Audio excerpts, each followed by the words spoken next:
मित्रांनो, मन धागा धागा जोडते नवा या मालिकेच्या आजच्या भागामध्ये सार्थक एकटा जाता उभा असतो. पार्टी सुरू झालेली असते.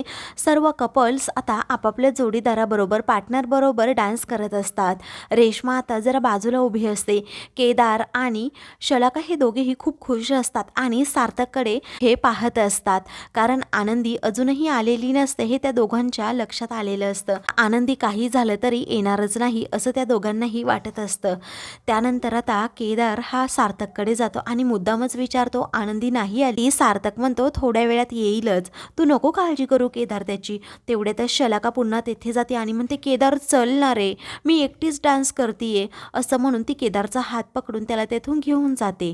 तर आता काही वेळाने रेश्मा ही तेथे येते आणि केदारकडे पाहत असते. त्यावरती केदार म्हणतो, आता तू ह्या संधीचा फायदा करून घे आणि चान्स मारून घे, म्हणजे सार्थकला कोणीही पार्टनर नाही आहे, तूच त्याची पार्टनर हो. तेव्हा आता रेश्मा म्हणते, बरं ठीक आहे, म्हणून ती आता तेथून जाते आणि सार्थकजवळ जाऊन आणि ड्रिंक्स हातात घेत सार्थककडे जाते. तेव्हा तो तिच्यापासून जरा बाजूला होतो. रेश्मा म्हणते, तुझी पार्टनर येणार नाही वाटतं, मला तर आज असं वाटतंय की तुला माझ्याबरोबरच डान्स करावा लागेल. सार्थक म्हणतो, अशी वेळ कधीही येणार नाही, कारण माझी आनंदी येणार, माझा पार्टनर येणार, मला खात्री आहे. तेव्हा ती म्हणते, 100%? तर सार्थक म्हणतो, हो. तर ती म्हणते, मी काउंट करू का मग 3पर्यंत? आली तर ठीक आहे, नाहीतर माझ्याचबरोबर डान्स करावा लागेल. सार्थकला कॉन्फिडन्स असतो की आनंदी काहीही झालं तरी येणार, माझं मन मला सांगते की ती येणार आहे, म्हणूनच तो आता म्हणतो की कर तू काउंट. रेश्मा आता 3पर्यंत काउंट करते. तेव्हा आनंदी आता पाठीमागे उभी असते. आता तिला पाहून सार्थकचा आनंद गगनात मावेनासा होतो. सगळ्यांचं लक्ष आता आनंदीकडे जातं. केदार आणि शलाकाचा जळफळाट होऊ लागतो. तेव्हा आता इकडे रेश्मा मागे पाहते तर खरोखर आनंदी तेथे उभी असते. ती सार्थककडे एकटक पाहत पुढे येत असते. आता सार्थक खूपच खुश होतो. तर रेश्मा आपोआप बाजूला होती आणि म्हणते, मी सार्थक आणि आनंदीला एकत्र कधीच येऊ देणार नाही. आनंदी, तू इथे आली ना, माझा मूड स्पॉईल झाला, माझा सर्व प्लॅन हा, आणि मी तुला सार्थकबरोबर कशी डान्स करू देईल बरं. असं म्हणून ती ड्रिंकमध्ये जो आईस असतो ती तो खाली फेकते. तर आनंदी आता सार्थकजवळ येत असताना तिचा पाय त्या आईसवरून घसरतो, तर ती पडणार असते.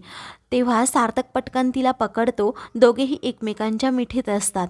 आता सर्वजण डान्स करत असताना सार्थक आनंदीकडे पाहू लागतो. रेश्माचा अजूनच जळफळाट होतो. तिचा प्लॅन तिच्याच अंगलट येतो. सार्थक आनंदी एकमेकांकडे पाहतात. सार्थक म्हणतो, थँक्स. आनंदी म्हणते, कशाबद्दल? तर तुम्ही माझा विश्वास खरा ठरवल्याबद्दल आणि माझं प्रेम समजून घेतल्याबद्दल.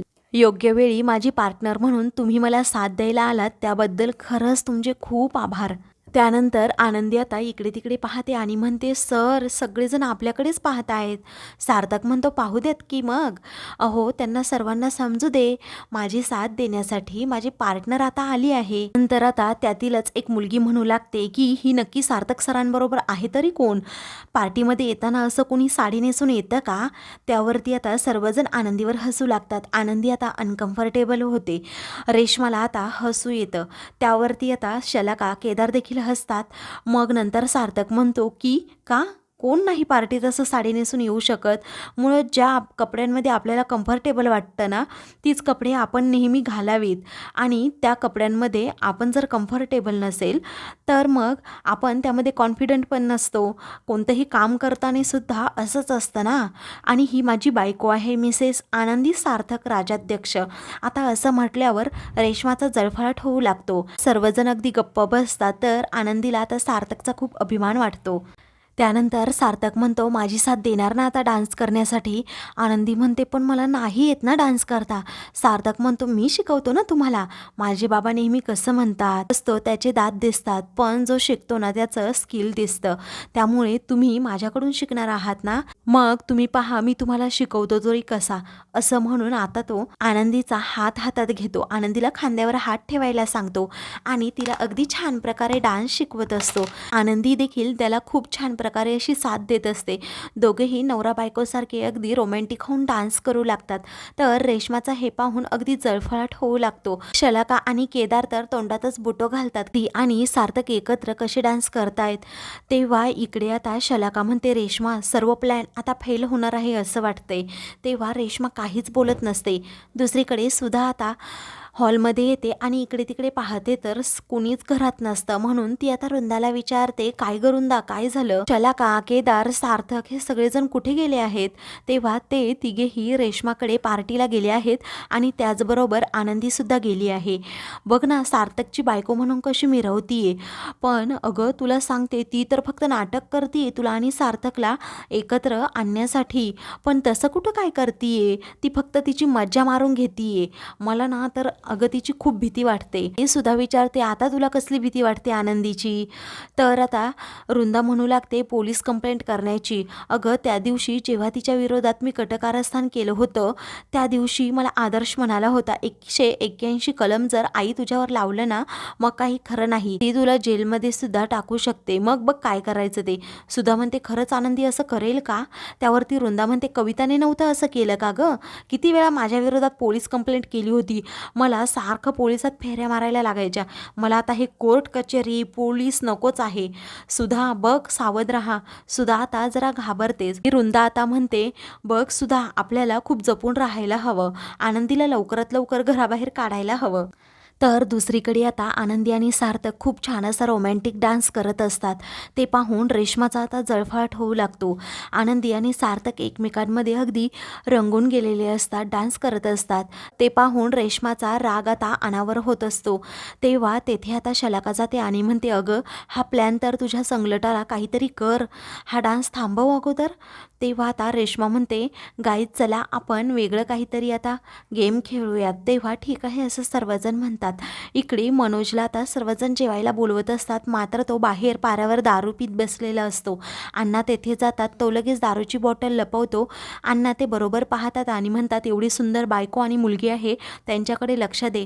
तासन तास दारू किती वाईट आहे यावर तू धडे द्यायचास आणि आता काय करतो? तेव्हा मी खेळ खेळायचो, आता माझ्या आयुष्याचा खेळ झालाय असं आता मनोज म्हणतो आणि आतमध्ये जातो. इकडे आनंदी आणि सार्थक हे दोघेही आता डान्स करण्याचे थांबा. आता आपण कपल गेम खेळणार आहोत. सार्थक, तुला आणि आनंदीला पार्टिसिपेट करावंच लागेल. आनंदी म्हणते, सर नको ना प्लीज. सार्थक म्हणतो, तुम्ही असल्यावर मी सर्व गेम लवकरात लवकर जिंकेल, एवढा मला तुमच्यावर कॉन्फिडन्स आहे. किंवा म्हणते, हो तुम्हाला पार्टिसिपेट तर करावंच लागणार आहे. असं म्हणून तिच्या मनात विचार येतो की अशी फजिती करणार आहे ना या गेममध्ये आनंदीची, बघतच राहतील सर्वजण, मग तिला समजेल तिची लायकी काय आहे. तर आता सार्थक इकडे म्हणतो, आनंदी प्लीज. तेव्हा आनंदी आता हात वर करते. सार्थकला आनंद होतो. दुसरीकडे मनोज घरात येतो आणि खूप पटापट खात असतो. तेव्हा ते पाहून घरातील सर्वजण त्याला म्हणतात, जरा हळू खा, पण तो ऐकायला तयार नसतो. त्याला अचानक ठसका लागतो तर तो म्हणतो, मी काही मरणार नाही लगेच, असं अभद्र काही पण तो बोलतो आणि मग त्यानंतर तो तेथून जातो. भरल्या ताटामध्ये हात धुतल्यामुळे आता सर्वांनाच खूप वाईट वाटत असतं. अण्णा देखील आता जेवण करत नाहीत. दुसरीकडे संगीत खुर्ची या राऊंडचे विजेते होतात शलाका आणि केदार, त्या दोघांनाही आनंद होतो. त्यानंतर दुसरा जो गेम असतो तो म्हणजे फोरहेडने बलून धरायचा एका कपलने. तेव्हा आता सर्व कपल तेथे येतात आणि फोरहेडने बलून पकडतात. ती आणि सार्थक देखील त्यामध्ये पार्टिसिपेट करतात. तेव्हा आता पहिले 3 कपल आता त्यामधून आउट होतात. आनंदी आणि सार्थक हे दोघेही विनर होतात. सार्थकला खूप आनंद होतो. तो मनातल्या मनात विचार करतो, आनंदी हा गेम जसा मी जिंकलो ना तसं तुझं मनही एक दिवस जिंकणार आहे. दोघेही एकमेकांच्या हातावर आता टाळ्या देतात. रेश्माचा मात्र जळफळाट होतो. मित्रांनो, पुढील भागामध्ये आदर्श हा वृंदाला म्हणतो, तुझ्यावर लक्ष ठेवण्यासाठी मी इथे बसलोय. वृंदाला आता खूप राग येतो. दुसरीकडे आता सार्थकच्या आवडत्या गोष्टी रेश्मा आनंदीला विचारत असते. सार्थकचा आवडता रंग कोणता? तर आनंदी म्हणते हिरवा. तेव्हा रेश्मा म्हणते नाही, ब्ल्यू आहे. अशाच मालिकेंचे पुढील भाग पाहण्यासाठी चॅनलला सबस्क्राईब करा.